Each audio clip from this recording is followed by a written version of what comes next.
welcome to Reed's Spider-Man Crawl Space Edition. Check us out at spidermancrawlspace.com.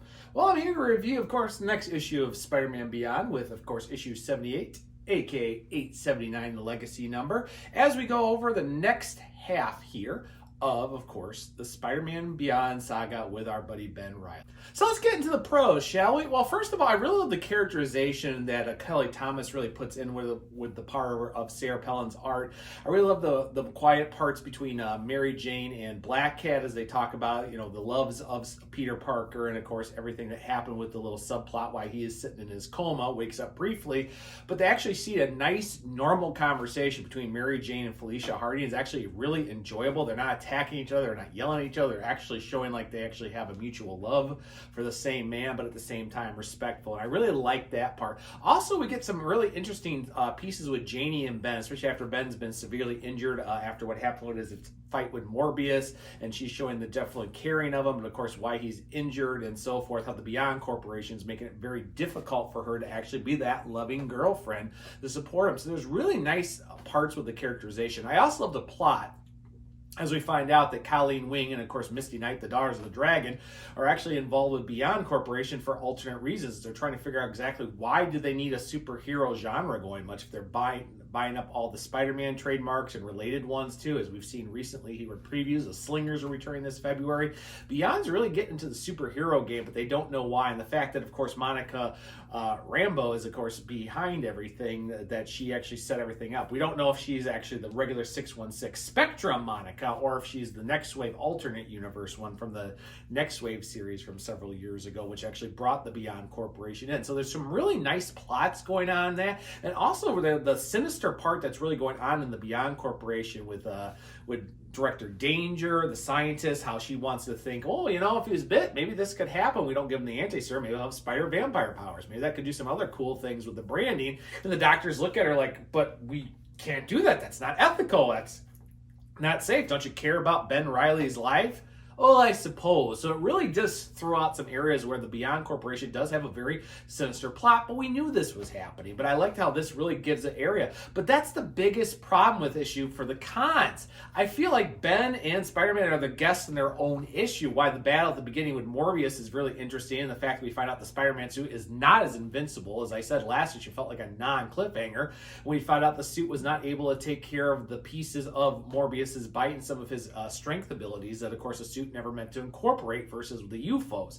So the fact that Ben is injured from the bite, has had some of his blood taken out, actually gets very injured, and he actually thinks twice to get back to the Beyond Corporation. So Morbius gets attacked by the Beyond Corporation security issues, including losing his left arm, which first of all is really shocking, and actually some of the dialogue's pretty funny. But that's the thing. It feels like this issue that should really focus on what's going on, why it does a nice little part of the subplots, why the Daughters of the Dragon are really involved with Beyond Corporation and Ben Reilly, as well as some of the sinister areas in the characterization between Mary Jane and Felicia. This doesn't feel like a Spider-Man issue. It feels like he's guest starring his own issue when, Ben Reilly is supposed to be the Spider-Man now. It doesn't feel like, really, he doesn't do it. He definitely thinks his wits about basing himself out of the situation and get himself to the Beyond so they can take care of it.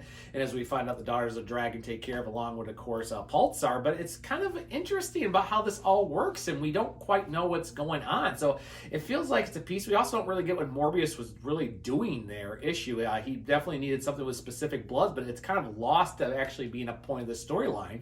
And the Beyond Corporation really isn't involved in Morbius attacking. So why is Morbius really here? It just seems like it's Thompson's one of her favorite villains, and she just threw it in the issue because so he could have his arm cut off and show that he has some healing abilities, and now he's the one-armed living vampire.